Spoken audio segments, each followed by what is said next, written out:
You're striving to be the best, but has it crossed from healthy ambition into perfectionism? Let's delve into this. Perfectionism is a term we often use to describe a person who is always striving for flawlessness, setting impossibly high performance standards. It's an extreme standard that can often lead to stress and even burnout. While aiming for excellence is a commendable trait, when it morphs into perfectionism, it could become a problem. Perfectionists don't just want to succeed, they feel they must be perfect, and anything less can lead to a sense of failure. This can create a cycle of high stress and self-criticism, where each task becomes a challenge to be perfect. It's important to understand that perfectionism isn't about growth or self-improvement, but rather an endless report card on accomplishments. Remember, it's not about being perfect, it's about doing your best. The first step to overcoming perfectionism is recognizing it. Are you setting unrealistic goals? Let's find out. Perfectionism often manifests in a few telltale signs. Setting exceedingly high standards for yourself is one of them. Ask yourself, do you often aim for the moon, only to feel crushed when you land among the stars? Another sign is the fear of failure. If the thought of making a mistake paralyzes you, it might be perfectionism at play.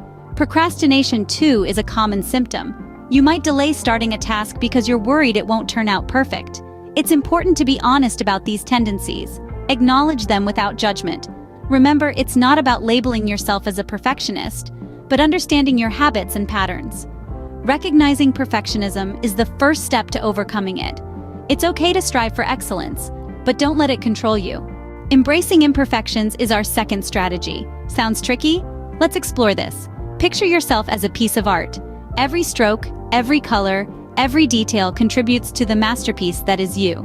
Now, imagine a painting without any contrast or texture. It would be plain, wouldn't it? Similarly, our flaws, our so-called imperfections, add depth and richness to our character. We are all human, and being human means we are inherently flawed. It's essential to understand that making mistakes, having weaknesses, and not being perfect in every aspect is not only normal, but also healthy. When we accept our imperfections, we begin to alleviate the pressure that comes with striving for perfection. We give ourselves permission to learn, grow, and evolve.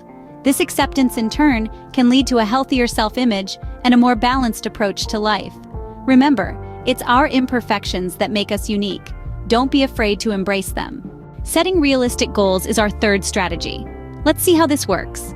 Goals are vital. They give us direction. They keep us focused. But when we set goals that are too lofty or unattainable, we're setting ourselves up for failure, and that can feed into the cycle of perfectionism. Instead, aim for achievable goals. These are goals that stretch you, but are still within your reach. Let's think about it like climbing a mountain. You wouldn't just wake up one day and decide to climb Mount Everest without any training, right? You'd start with smaller hills, work your way up to bigger mountains, gradually increasing your skills and resilience. This approach helps reduce the stress and pressure associated with perfectionism. It's about progress, not perfection. Remember, it's not about achieving the impossible, it's about setting realistic goals that can lead you to success. Set goals that challenge you, but remember to keep them realistic. Practicing self-compassion is our fourth strategy. Let's learn how to be kind to ourselves. Self-compassion is an essential tool in overcoming perfectionism. It's about understanding that we're all human, and it's okay to make mistakes. After all, it's through these mistakes that we learn and grow. Imagine you're coaching a friend who's made a mistake. Would you berate them for slipping up, or would you encourage them to learn from the situation? Most likely, you'd choose the latter. So, why treat yourself any differently? Instead of punishing yourself for not being perfect, use your energy to acknowledge your efforts and the progress you've made. This doesn't mean ignoring your mistakes. Rather, it's about viewing them with understanding and patience.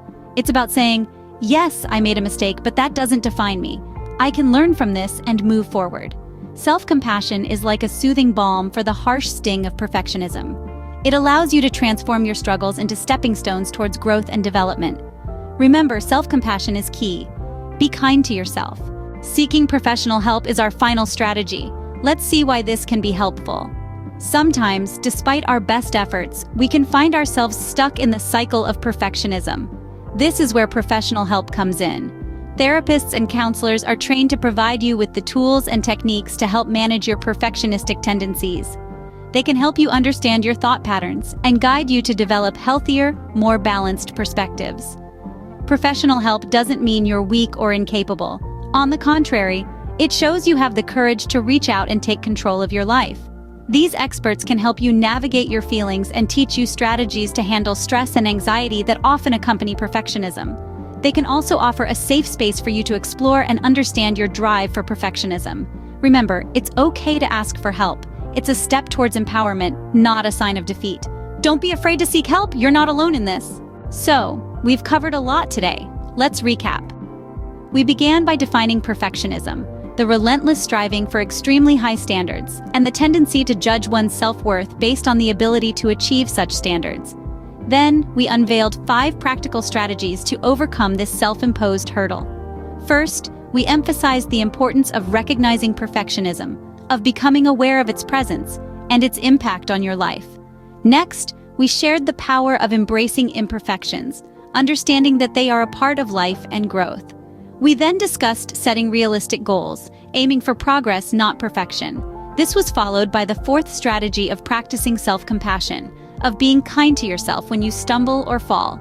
Lastly, we highlighted the value of seeking professional help, of reaching out to a therapist or counselor when the going gets tough.